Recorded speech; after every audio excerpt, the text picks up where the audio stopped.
Bonjour Jean Bacci, vous êtes élu régional en charge de la forêt notamment. Qu'est-ce que vous réalisez dans votre mission d'élu aujourd'hui au sein de la région Sud, Provence-Alpes-Côte d'Azur? Aujourd'hui, je suis vice-président de la commission viticulture, agriculture, forêt et plus spécifiquement, je m'occupe du développement économique de la forêt.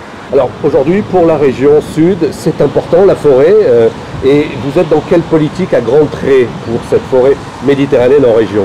Ben, tout à fait. Le président a souhaité dès le début du mandat que la forêt occupe toute la place qu'elle doit occuper au niveau du développement économique. Tous les emplois qui seront créés sont des emplois non délocalisables, donc un intérêt majeur au niveau de l'économie.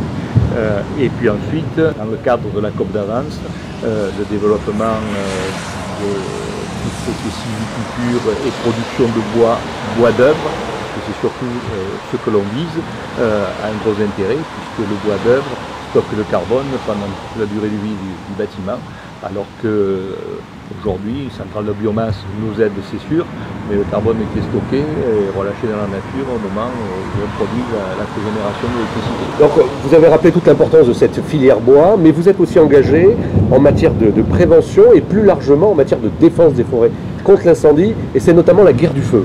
Là, tout à fait. Le président a engagé une politique très ambitieuse avec notamment la politique de guerre du feu dont vous parlez et l'engagement de toute la garde forestière, 120 jeunes à peu près cette année qui protègent les massifs, surveillent, informent, parce que bon, nous avons beaucoup de touristes qui viennent chez nous, qui viennent profiter de notre nature, mais qui ne sont pas nécessairement au fait de tous les dangers et de tous les risques que cette nature court l'été.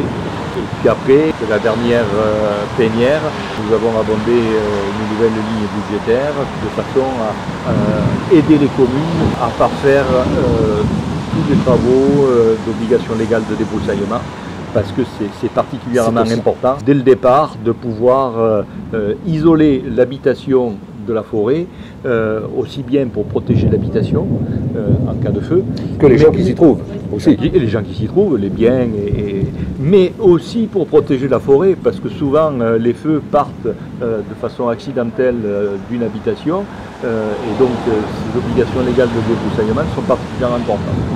Pour conclure, un message de la région fort aujourd'hui avec cette saison incendie, c'est quoi? C'est prudence.